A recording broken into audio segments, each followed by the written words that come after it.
नेर की मृत्यु के बारे में देखा।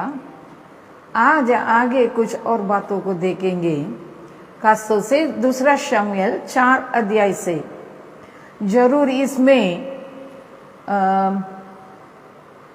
इशबोशेत के हत्या के बारे में लिखा है, लेकिन बीच में एक और घटना भी लिखा गया है। वो क्या है? 4:4 में शाऊल के पुत्र योनातान का एक लंगड़ा बेटा था। जब इजराइल से शाऊल और योनातान का समाचार आया, तब वो 5 वर्ष का था। उस समय उसकी दाई उसे उठाकर भागी और उसको उतावली से भागने के कारण वो गिर के लंगड़ा हो गया।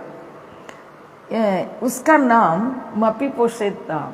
जरूर इन लोग का नाम कई हमारा मुंह में घुसता ही नहीं, इशबोशेत और ये मपीपोशेत।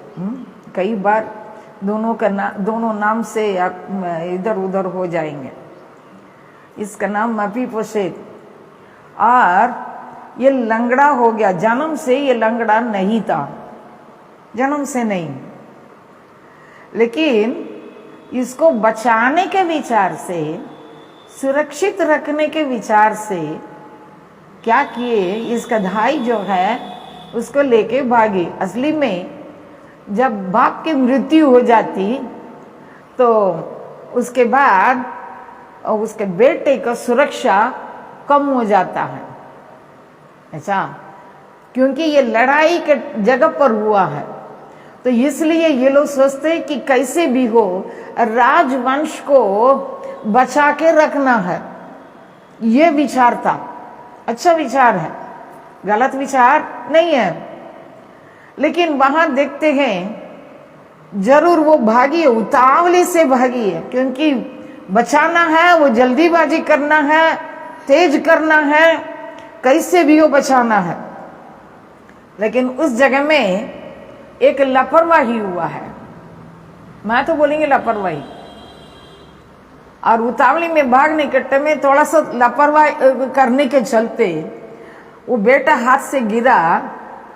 गिरने से भैया चोट लग कर रह जाते तो बात अलग है, वो लड़का दोनों पैर का लंगड़ा हो गया। वहां तो लिखा है वो उसका क्या हो गया, वो दोनों पैर का लंगड़ा हो गया। थोड़ा सोचिए, पता नहीं दाई कैसा क्या सोची।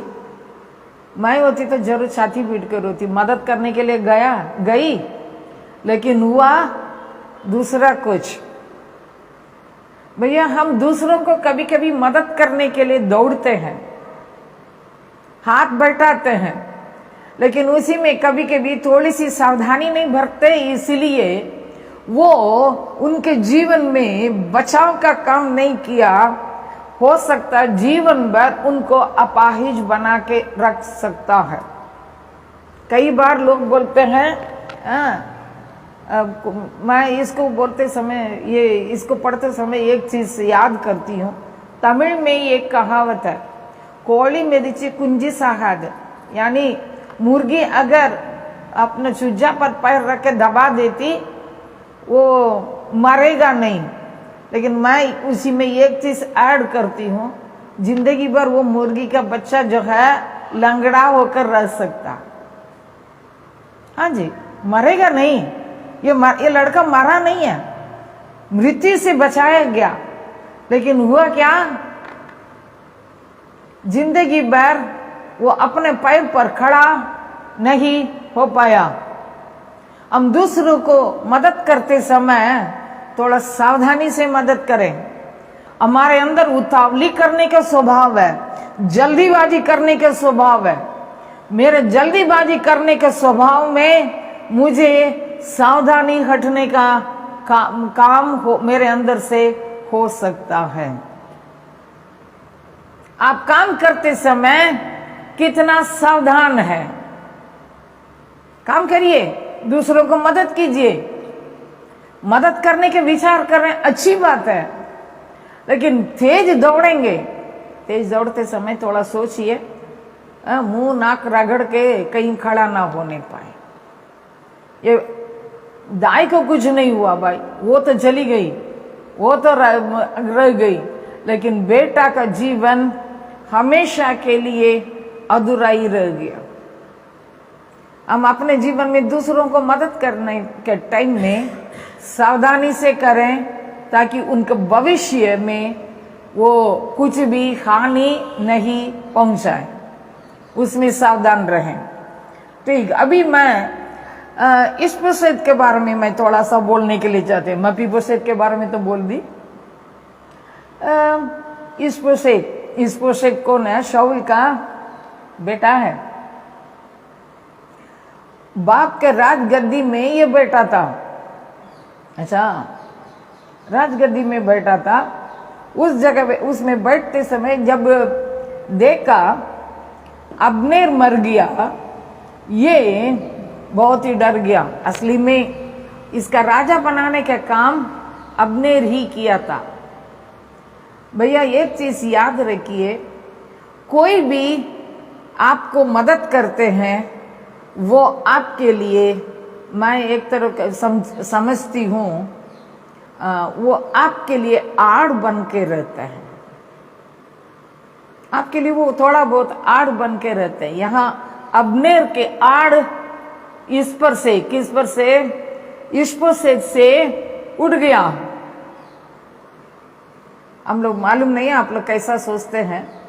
मान लीजिए पिता की मृत्यु हो जाती, उनके आड़ हमारे ऊपर से क्या हो जाता है? उठ जाता है। वो आपके जीवन में असुरक्षा को लाएगा।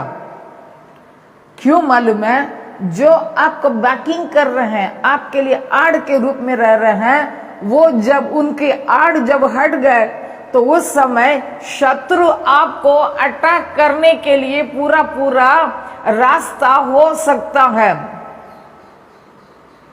खासतौर से पिता का आड़ उठने से, या पिता के स्थान में रहकर जो भी काम करते हैं उनके आड़ हटने से असुरक्षा हो सकता है।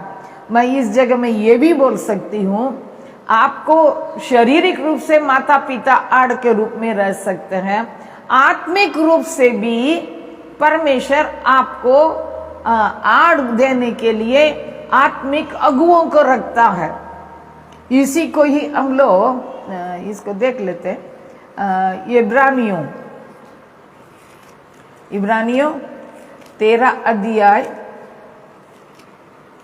इब्रानियों 13 अध्याय 17 पद में लिखा है,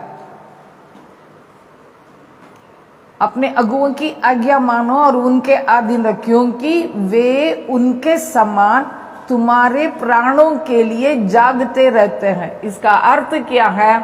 आपके प्राण के लिए वो एक गार्ड बन के खड़े रहते हैं। आपके अगुवे जो है आपके लिए आड़ के रूप में रहते हैं। वहां देखते हैं इस्पोशेत के लिए अब्नेर शाऊल के मृत्यु के बाद वो आड़ बन के रहा। वहां लिखा है, इसमें ये भी है और उसको भी पढ़ लेते हैं, आप लोग समझ लीजिए।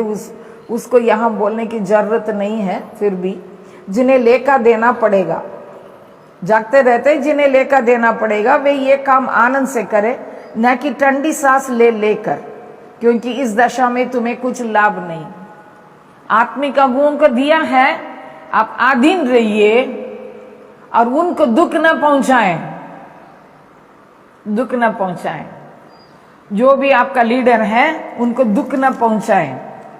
अगर दुख पहुंचा देते, अगर लीडर के हृदय में आपके प्रति दुख है, आंसू आता है, वो उनकी सेवा आपके लिए आशीष के रूप में नहीं रहेगा।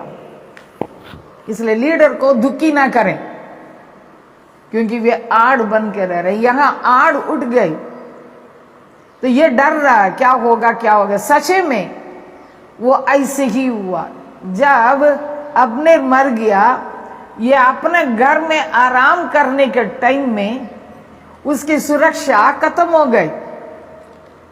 जो सेना के प्रधान के रूप में थे, वे खुद उनका घर में घुस के, दिन दहाड़े घुस के जब वो आराम कर रहा था, ईशबोशेत किसी को वहां जाके मारने के लिए खड़ा नहीं हुआ ना, मारने के लिए नहीं था।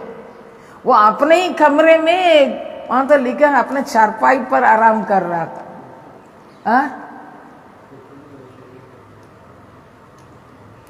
नहीं, लेके वहां लिखा है, तुम लोग इधर जाके निर्दोष मनुष्य को, वहां लिखा है 11 पद में, उसको चारपाई ही पर घात किया।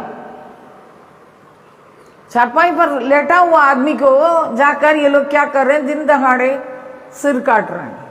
सिर काट के लाके किसको दे रहे हैं, दाऊद का हाथ में दे रहे हैं।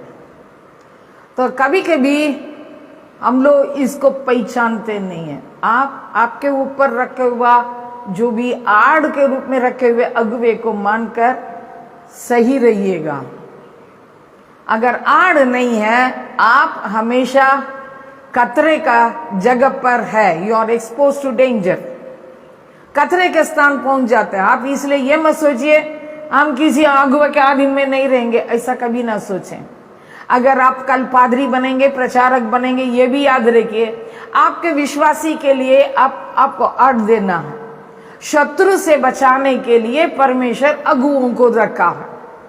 यहां वो अब्नेर की मृत्यु हुई तो ये डर रहा है, वैसे ही 2 प्रधान घुस के उसको मार डाले हैं। तो जीवन में हमें आत्मिक अगुओं के आड़ बहुत ही जरूरी है। शैतान की बातों से बच के रहने के लिए अगुओं का आड़ बहुत ही जरूरी है, भूलिएगा नहीं। हल्का नहीं माना है, हल्का नहीं मानिएगा ना। ये नहीं रहेंगे तो परमेश्वर नहीं रहेगा। कभी कभी हम लोग ऐसा बोलते हैं, हाँ यही हमारा बहुत बड़ा आड़ है क्या, परमेश्वर ही मेरा आड़ है। सावधान होके रहे, सावधान होके रहे। आप चारों तरफ से एकदम शत्रु के नजर में पड़ जाएंगे। ठीक, इसके साथ साथ इसमें होते समय उस जगह में दाऊद का बर्ताव कैसा है, वो दोनों ले जाकर, रेखाब और बाना दोनों क्या किए हैं, ईशबोशेत का सिर ले जाके दाऊद को दे रहा है।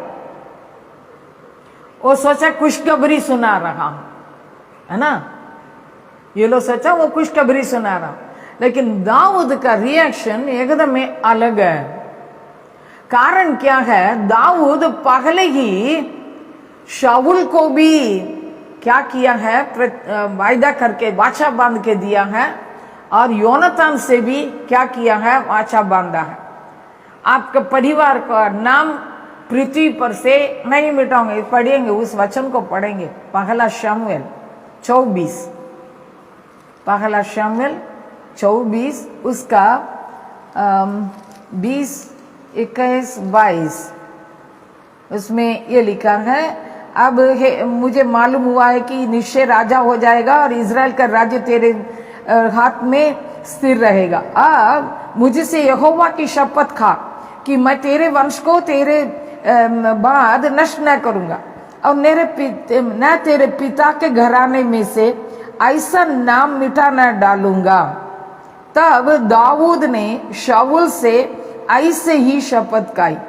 तब शाऊल अपना घर चला गया और दाऊद अपने जनों से मिल गया। इसका मतलब दाऊद शाऊल से शपथ खाया परमेश्वर का नाम से, उसको यहाँ वो याद रखा है। याद रखने का अर्थ ये नहीं है ये जाके नहीं मारा है, ये दाऊद जाके ये ईशबोशेत को क्या नहीं किया है, मारा नहीं है, लेकिन जो दूसरा कोई जाके सिर काट के आ रहा है, खुशखबरी बोल रहा है, उस व्यक्ति को ये छोड़ा नहीं है। काम दाऊद नहीं किया, वो दूसरा कोई भी करे उसी में वो आनंदित न हो। जो उसका सिर काट के आके खुशखबरी करके बोलते समय वो उसी में वाह वाह करके ताली पीटने वाला नहीं रहा। दाऊद ताली नहीं पीटा, उसके लिए वाह वाह नहीं कहा, सम्मानित नहीं किया। मैं यहां दाऊद के विश्वास योग्यता को देखती हूं।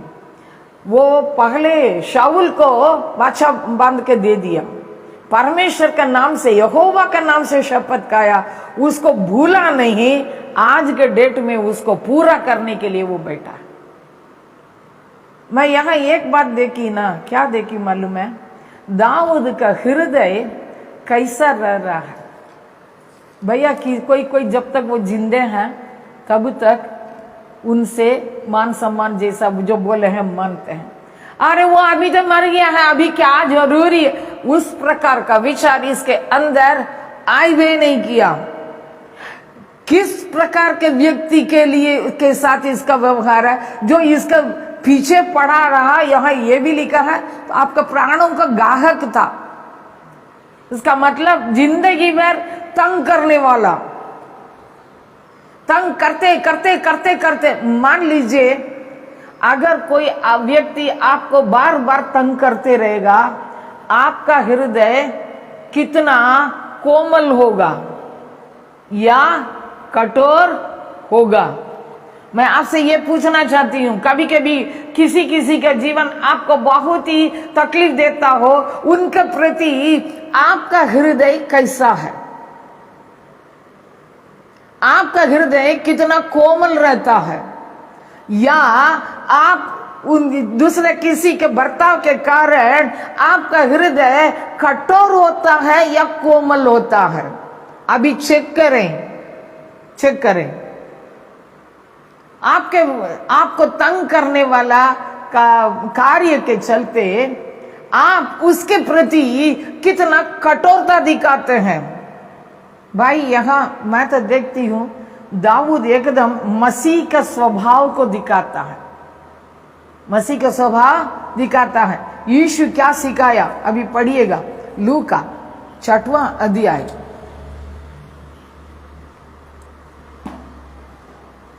उसका 35 पद। यीशु की शिक्षा क्या? वरन अपने शत्रुओं से प्रेम रखो और भलाई करो और फिर पाने की आशा न रखकर उधार दो और तुम्हारे लिए बड़ा फल होगा और तुम परम प्रधान के संतान ठहरोगे, क्योंकि वो उन पर जो धन्यवाद नहीं करते और बूढ़ों पर भी क्या है, कृपालु है। परमेश्वर कैसा परमेश्वर है? बूढ़ों पर वो कैसा व्यक्ति है? कृपालु है, कठोर नहीं है। और मैं ये देखती हूं परमेश्वर का स्वभाव दाऊद के अंदर आ गया। हालेलुया। आज मैं ज्यादा मार खाऊं किसी व्यक्ति से, मेरे अंदर कितना कठोरता का स्वभाव है या मेरा हृदय एकदम सॉफ्ट होता है। आज आप कितना कठोर है? ये पवित्र आत्मा को भीतरी रूप से काम करने के लिए जब अलाउ करेंगे तभी ये होगा। अगर पवित्र आत्मा के लिए जगह नहीं देंगे अपने हृदय में, आप हमेशा हृदय में कठोरता को बना के रखेंगे। मैं यहां दाऊद का हृदय को देखती हूं, इतना नरम दिल है। आज आपका हृदय कैसा है? अगर कोई व्यक्ति आपके बारे में कुछ बोल दिया है, कितना कठोर होते हैं हम। ऐसा मसीहत को सीखे नहीं है। परम प्रधान परमेश्वर कैसा है? बूढ़ों पर भी क्या है? कठोर करके नहीं लिखा है, दयालु है। आज आपके अंदर कितना सॉफ्टनेस है। भैया हम बाइबल का वचन इसलिए पढ़ते हैं, मैं सबके लिए बोल रही हूं। आज कोई आपको मान ही नहीं रहा है, एकदम विरोधी रख रहा है, कुचर कुचर करते रह रहा है।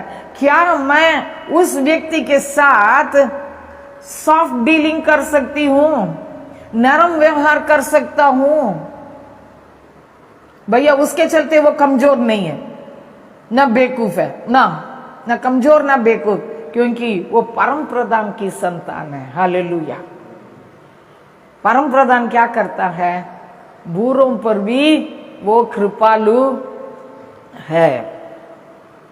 जो धन्यवाद रहित होता उनको भी वो क्या करता है, भलाई करता है।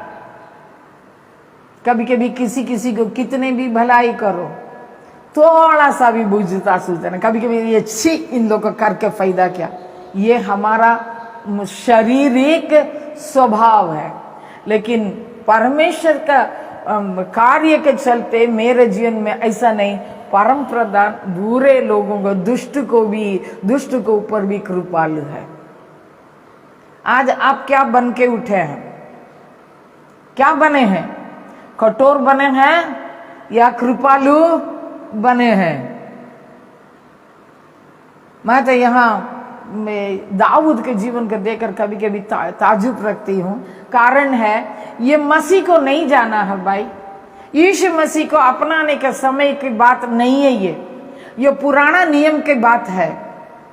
यीशु मसीह के समय की बात नहीं है, नया नियम की बात भी नहीं है। लेकिन इसके अंदर ये कि ईश्वरीय स्वभाव है, परमेश्वर का स्वभाव इसके अंदर है। मैं उसी दिन उनको ये बोल दिया, मैं उसी में सच्चा रहूंगा, चाहे वो कितने भी मेरा प्राण गाहक हो। आपका प्राण का गाहक के साथ आपका बर्ताव क्या रहेगा? अगर वो मर गया हो, वाह वाह अच्छा हुआ, आगे इस आदमी का झंझट तकलीफ नहीं रहेगा, ऐसा बोलेंगे। ये ऐसा उसको बोलने के लिए भी जगह नहीं दिया। जो बोल के आया उनका सिर को काट दिया, उन लोग दोनों का सिर कटवा दिया। जवानों को बोले इन लोग को मारो, बाना और रेखाब को मारो बोल के मरवा दिया।